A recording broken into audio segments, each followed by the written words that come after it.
میرے آقا صلی اللہ تعالیٰ علیہ وسلم آج ہی کا دن تھا جو فرش گیتی پر تشریف لائے. وہ آمینہ کا در یتیم، وہ عبداللہ کا نور نظر. بارگاہ مصطفیٰ صلی اللہ تعالیٰ علیہ وسلم میں خراج عقیدت کے لیے میں بات کر رہا ہوں. وہ در یتیم جب گھر تشریف لایا تو ایسا گھر تھا کہ باپ پہلے سے نہیں ہے، ماں اکیلی ہیں، معاوضہ دینے کی طاقت نہیں رکھتی. دایا کے ہاتھ میں دے دیا حلیمہ سعدیہ کو، یہ کہہ کر کے کہ 2 سال دودھ پلائے گی، اجرت کی تمنا مت رکھنا، میرے گھر میں مال کی بڑی شدت کی کمی ہے. اس بچے کا باپ نہیں، یہ یتیم بچہ ہے. حلیمہ سعدیہ لے گئی، لیکن برکات پہ برکات انہوں نے دیکھا ہے. رسول پاک کو اپنے گود میں کھلایا. حلیمہ سعدیہ کہتی ہیں یہ عام بچہ نہیں تھا، ان کے آتے ہی بنو سعد کی ساری بکریوں کے تھن دودھ سے بھر چکے تھے، اور سارے بچے حضور پاک صلی اللہ تعالیٰ علیہ وسلم کو دیکھنے کے لیے آتے تھے. حتیٰ کہ حلیمہ سعدیہ کی بیٹی شیمہ کہتی ہیں، شیمہ کیا کہتی ہیں کہ ہمارے قبیلے میں، ہمارے محلے میں رواج تھا رات کے وقت یا شام کے وقت ساری لڑکیاں جو ان کے عمر کی تھیں، شیمہ کے عمر کی تھی، وہ کہتی ہیں اپنے اپنے چھوٹے بھائیوں کو جس کا بھائی ہوتا لے کر کے آتی تھیں. کمپٹیشن چلتا تھا. بہن اپنے بھائی کو دکھا کر کہتی کس کا بھائی زیادہ خوبصورت ہے. ہر خاتون، ہر بہن اپنے چھوٹے بھائی کی گود میں لے کر اس کے ناک نقشے بیان کرتی، ارے میرے بھائی کی تو پیشانی بڑی چوڑی ہے، یہ خوبصورتی کی علامت ہے. کوئی کہتی میرے بھائی کی تو آنکھیں بڑی جھیل جیسی ہیں اور یہ بڑا خوبصورت ہے. ہر خاتون، ہر بہن گود میں لیے ہوئے بچے کو اپنے بھائی پر فخر کرتی. اور حضرت شیمہ کہتی ہیں جب اس مجمع میں میں میرے بھائی محمد کو لے کر کے آتی، اللہ اللہ، وہ کہتی ہیں ساری میری سہیلیاں اٹھ کھڑی ہوتی، کہتی شیمہ تیرے بھائی کے ساتھ ہمارے بھائیوں کا مقابلہ نہیں، یہ ہمارا آپس کا مقابلہ ہے، یہ ہمارا آپس کا کمپٹیشن ہے. تو کبھی محمد کو ہمارے درمیان نہ لا، اس لیے کہ اس کے مقابل میں 14ویں کا چاند بھی شرما جاتا ہے.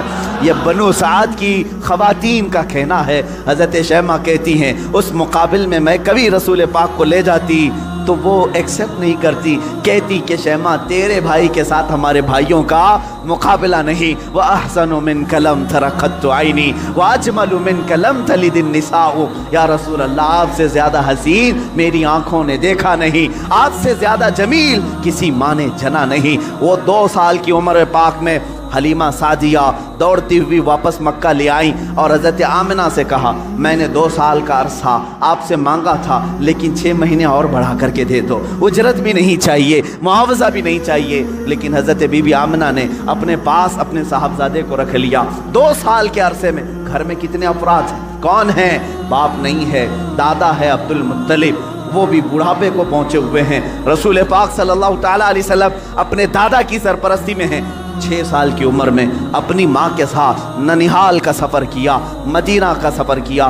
اس وقت جو یثرب تھا وہ حضور کا ننیحال بھی ہے، نانی کا گھر ہے. حضرت آمنہ کے ساتھ گئے 6 سال کی عمر میں. جب حضرت عبداللہ کی ایک کنیز ام ایمن ساتھ میں ہے، کوئی نہیں، 3 لوگوں کا یہ قافلہ پیدل مکہ سے مدینہ گیا ہے. مدینہ سے واپسی ہو رہی ہے. مقام ابوا میں بی بی آمنہ بیمار ہوئی. بی بی آمنہ سلام اللہ علیہا اتنی شدت سے بیمار ہوئیں کہ وہ چل پھر نہیں سکتی تھی. اسی راستے میں وہ رہ گئیں اور اس کے بعد اپنے نور نظر کو قریب بلایا اور کہا اے محمد میری آخری سانسیں ہیں. 6 سال کی عمر پاک میں رسول پاک صلی اللہ علیہ وسلم نے اپنی ماں کی آنکھیں بند کی اور ان کی روح قبض انصری سے پرواز کی.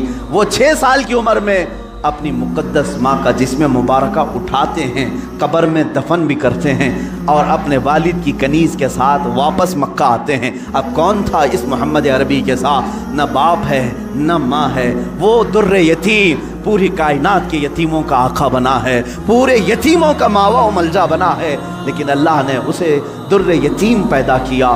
جب 8 سال کی عمر ہوئی دادا کا بھی انتقال ہو گیا، عبد المطلب بھی دنیا سے چلے گئے. اب کون تھا سوائے ایک چچا کے، ابو طالب کے؟ اب کوئی نہیں تھا. آپ کی سرپرستی میں رہے. جہاں تک بات آتی ہے ابو طالب کی، میں کہوں گا بڑے ادب کے ساتھ اے لوگوں اس اختلافی مسئلے میں کبھی بھی تیر مارنے کی کوشش نہ کرنا. بعض لوگ ابو طالب کے کفر کے متعلق اصرار کرتے ہیں کہ وہ کافر تھے، بعض لوگ ایمان کے متعلق، لیکن جو حقیقت ہے وہ اللہ کے حوالے کرو، اللہ کے حوالے کرو.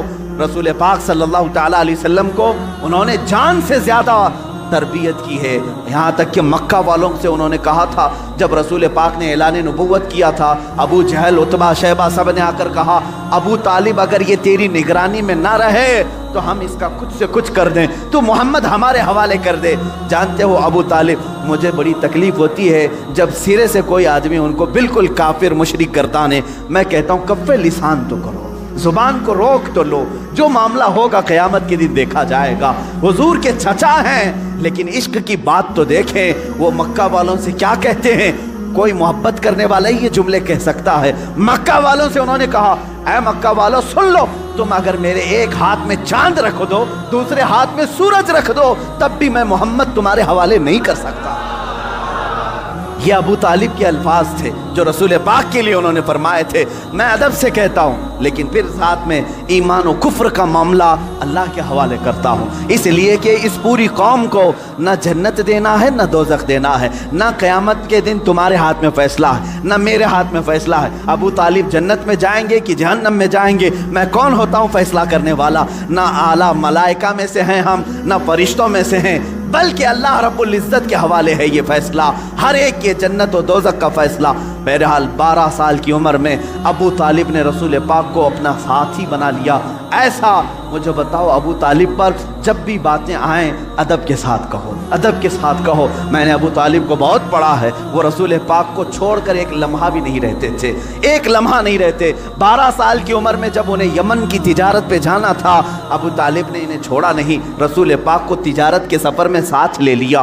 بیچ راستے میں ایک جگہ پڑا ہوا، وہاں ایک راہب تھا، عیسائی راہب، اور اس نے دیکھا، چہرے پاک کو دیکھ کر اپنی کتابوں میں پڑے ہوئے ساری علامتیں دیکھ لیا، اس نے مہمان بنا لیا۔ ابو طالب سے پوچھا تم کہاں سے آ رہے ہو، کون سا خاندان ہے؟ جب انہوں نے بتایا تو وہ راہب کہتا ہے، بحیرہ راہب، اے ابو طالب میری بات سنتے ہو تو سن لو، جو تمہارے ساتھ بچہ تمہارا بھتیجا ہے یہ اللہ کا سب سے آخری رسول ہوگا، یہ سب سے آخری رسول ہوگا۔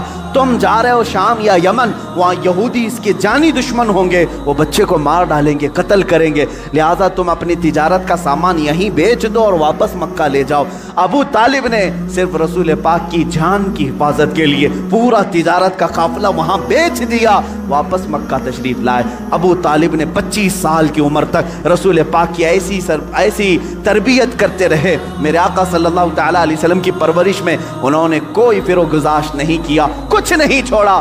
جب آپ کی عمر 25 سال کی ہوئی، میرے آقا کی شادی کی عمر ہے، یہ شادی کی عمر ہے، رسول پاک کو سامنے سے پیغام آیا بی بی خدیجۃ الکبریٰ کا، جو مکہ کی طاہرہ تھیں۔ لوگ کہتے ہوں گے مالدار سے شادی کیا، بلکہ آپ کو یہ معلوم نہیں پورے مکہ میں حضرت خدیجہ کا ایک لقب مشہور تھا، طاہرہ ان کو کہا جاتا تھا۔ حضور کے پاس جب ان کا پیغام نکاح آیا، آپ نے ایکسیپٹ کیا۔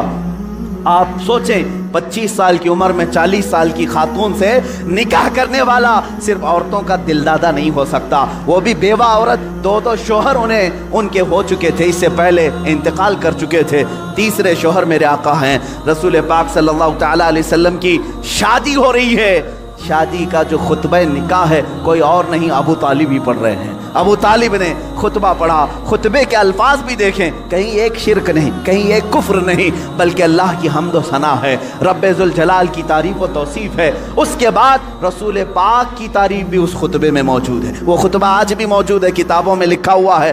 ابو طالب نے جو رسول پاک کے نکاح میں خطبہ پڑھا تھا، کوئی اور نہیں پڑھا، چچا نے خطبہ پڑھا، اور اس کے بعد محمد صلی اللہ تعالیٰ علیہ وسلم کا نام لیتے ہوئے پھر سارے مجمع میں کہا یہ میرا عزیز از جان بھتیجا محمد ہے، اس سے زیادہ شریف پورے مکہ میں تم لا نہیں سکو گے، اس سے زیادہ حسین تم پورے عرب میں لا نہیں سکو گے۔ اس کے بعد کہا محمد کا جو مہر طے پاتا ہے وہ ابو طالب کے مال سے جائے گا، خدیجۃ الکبریٰ کو جو مہر دیا گیا رسول پاک کا وہ بھی ابو طالب کے مال سے دیا گیا ہے، رسول پاک کے اس چچا کے مال سے۔ اب یہ زندگی ہے باپ، ازدواجی زندگی ہے۔ میرے آقا سیدہ خدیجہ کے ساتھ 25 سال گزارتے ہیں۔ 50 سال کی عمر مبارکہ جب میرے آقا کی ہوئی، یعنی 40 سال کی عمر پاک جب تھی، تب اللہ تعالیٰ نے آپ کو حکم دیا اے رسول آپ اعلان کر دیں میں اللہ کا آخری رسول ہوں، بتوں کی عبادت چھوڑ دو، ایک خدا کی عبادت کی طرف آؤ۔ یہ حضور کی 40 سالہ زندگی میں جو انقلاب آیا، اب مکہ والوں کی یہاں سے ستم ظریفیاں شروع ہوئیں۔ میرے آقا نے سب کو جمع کیا مکہ کے ایک سرزمین پر میدان میں، پوچھا میرے بارے میں تمہارا کیا خیال؟ سبوں نے کہا تم آج تک کبھی جھوٹ نہیں بولے اور کبھی کسی کی امانت میں خیانت نہیں کی۔ حضور نے فرمایا اے مکہ والو، اگر میں یہ کہہ دوں ان پہاڑوں کے پیچھے ایک فوج چھپی ہے جو تم پر حملہ کرنا چاہتی ہے، کیا میری اس بات پر یقین کرو گے؟ سارے مکہ والوں نے ایک زبان ہو کر کہا آج تک کبھی آپ نے جھوٹ کہا نہیں، اگر آپ کہتے ہیں کہ فوج ہے ہم اس کو بھی مانیں گے، ہم اس کو بھی یقین کے ساتھ تسلیم کریں گے۔ حضور نے فرمایا جب میری باتوں پر اتنا تمہیں یقین ہے تو سنو، میں تمہیں کہتا ہوں اللہ ایک ہے، خدا ایک ہے، معبود ایک ہے، مسجود ایک ہے، ہر ایک کے سامنے سر جھکانا یہ تمہیں زیب نہیں دیتا، اور میں محمد اللہ کا آخری رسول ہوں، اس کی طرف سے اخلاقی تعلیمات لے آیا ہوں، تمہاری روحوں کا بدلنے آیا ہوں۔ جب میرے آقا نے فرمایا سارے مکہ والے ناراض ہوئے، سوائے حضرت علی کرم اللہ وجہہ الکریم کے کوئی اس میدان میں ایمان لانے والا نہیں تھا۔ حضور پاک صلی اللہ علیہ وسلم کی دعوت کی ابتدا صرف دو لوگوں سے شروع ہوئی، ایک حضرت علی سے، دوسرے حضرت خدیجہ سے۔ کبھی نا امید مت ہو، اپنی دعوت اثر کتنا رکھتی ہے یہ اللہ کے اوپر چھوڑو، بولنا سیکھو، آج نہیں سے آج نہ صحیح کل مولا تعالیٰ تمہاری اس دی ہوئی دعوت کو پائے تکمیل تک ضرور پہنچائے گا۔ دو لوگوں سے دعوت شروع ہوئی، ایک علی سے ایک خدیجہ سے، لیکن وہ دعوت آج کہاں کو پہنچی ہے؟ آج تقریباً پوری دنیا میں 2.25 ارب لوگ 180 کروڑ کی تعداد میں مسلمان جی رہے ہیں۔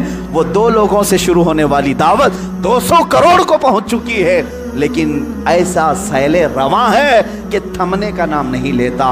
وہ دعوت رسول اللہ کی جو مکہ کی ان چوٹیوں سے نکلی تھی، فاران کے ان پہاڑیوں سے نکلی تھی، آج تک زندہ ہے اور صبح قیامت تک یہ دعوت زندہ ہی رہے گی۔ آج میں آپ کو بتاؤں مختصر سی بات، یہ جو آج فرانس، امریکہ، یورپ جو ان کے اندر جو کھلبلی ہے، بے چینی ہے، اور وقتاً فوقتاً یہ گستاخی کرنا، اسلام کے خلاف، مسلمانوں کے خلاف، آتنکواد سے جوڑنا، ٹیررزم سے جوڑنا، کیوں ہو رہا ہے یہ سب؟ جانتے ہیں آپ؟ ایک پیٹ کا درد ہے۔ کس بات کا؟ کس بات کا؟ یہ میں نہیں کہتا، امریکہ کا پریزیڈنٹ جو ایکس پریزیڈنٹ ہے اس سے قبل کا، اس نے خود یہ سٹیٹمنٹ دیا ہے کہ آج پورے ورلڈ میں سب سے زیادہ فاسٹ گروونگ والا کوئی ریلیجن ہے تو وہ اسلام ہے۔ یہ میں نہیں کہہ رہا، امریکہ کا پریزیڈنٹ کہہ رہا ہے سب سے زیادہ تیزی سے اگر کوئی دین دنیا میں پھیل رہا ہے تو اسلام ہے۔ یورپ کے متعلق تو تعداد آنکڑے بھی ملتے ہیں، پر ڈے وہاں 400 لوگ اسلام میں آ رہے ہیں۔ یہ حالت دیکھ کر کے وہ گھبرائے ہوئے، اس لیے کہ ڈیلی کے 400 کے حساب سے جب وہ گنتی بناتے ہیں ہماری ہے کتنی پاپولیشن، اگر یہ سلسلہ اسی طرح رہا ایک وقت آئے گا کہ ہم مائنورٹی ہو جائیں گے، یہ میجورٹی میں آئیں گے، ہم تو غلام ہوں گے، تخت ان کے پاس آ جائے گا۔ یہ جو سب سے تیزی سے اسلام کے پھیلنا یورپ میں، امریکہ میں اور دوسرے علاقوں میں، خود فرانس کی حکومت یہ اچھی طرح سے جانتی ہے ان کے ہاں مسلمانوں کی تعداد چند سالوں پہلے کیا تھی اور آج کیا ہے۔ چند سالوں 20 یعنی 10 سال یا 20 سال کی آپ وہاں کے ریکارڈز نکال کر کے دیکھو، آج 60 لاکھ مسلمان ہیں۔ انہیں معلوم ہے اب میئر بھی یہ بنیں گے، وہاں کی پارلیمنٹ کی سیٹ پر بھی یہ کھڑے ہو رہے ہیں۔ یہی حال UK میں ہے، یہی حال امریکہ میں۔ یہ جو خوف ہے صرف اور صرف یہی خوف انہیں ستا رہا۔ اور ایک بات میں بتا دوں، پوری دنیا کے جتنے بھی مذہب ہیں، پوری دنیا کے جتنے ریلیجنز، ان میں سب سے زیادہ اپنے مذہب پر اگر کوئی پریکٹس کرتا ہے صرف مسلمان ہے، سب سے زیادہ۔ اگرچہ آپ ہمارے جماعت میں بے نمازی زیادہ ہیں، لیکن اس کے باوجود میرا چیلنج، میرا دعویٰ ہے، یہودی ہوں، عیسائی ہوں یا بدھ ہوں، ہندو ہوں، ان کے ہاں ان کے ریلیجین کی پریکٹس کا مطلب جیسے ہماری نماز، ہمارے روزے، ہماری زکوٰۃ، ہمارا حج، یہ پریکٹس ہے، اسلام کی ایکٹیویٹیز ہیں۔ ان کے مذاہب میں جو پریکٹسز ہیں ان میں بہت کم ہیں عمل کرنے والے۔ آج یورپ میں ایتھیزم بہت پھیل چکا ہے۔ ایتھیزم کیا ہے؟ کوئی خدا نہیں، کوئی معبود نہیں، کوئی اللہ نہیں، معاذ اللہ رب۔ یہ کثرت سے وہاں پھیلا ہے۔ اور کون ایتھیسٹ بن رہا ہے؟ عیسائی ایتھیسٹ بن رہا ہے، جیوز ایتھیسٹ بن رہے ہیں، جو پہلے کسی اور ریلیجن میں تھے وہ ایتھیسٹ بن رہے ہیں، یعنی کوئی خدا نہیں، ہم خدا کو مانتے ہی نہیں۔ آج بہت زیادہ وہ لوگ بھی پھیل رہے ہیں. دو خطرے ہیں. اور مسلمان کتنے ایتھسٹ بن رہے ہیں تو کہہ رہے آٹے میں نمک کے برابر بھی نہیں. 100 میں 2 لوگ بھی ایتھسٹ نہیں بن رہے مسلمان. اس لیے کہ یہ اپنے ریلیجن پر, اپنے مذہب پر سب سے زیادہ پریکٹس کرتے ہیں.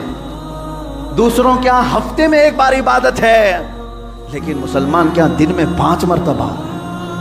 یہ اذان سنتا ہی رہتا ہے, سجدے کرتا ہی رہتا ہے. اسلام نے ایک دن بھی اسے چھٹی نہیں دی. ہمارے ہفتوں میں کوئی سنڈے نہیں آتا نماز کا, کوئی ایسی چیز, حتیٰ کہ بیمار کے لیے بھی چھٹی نہیں دی.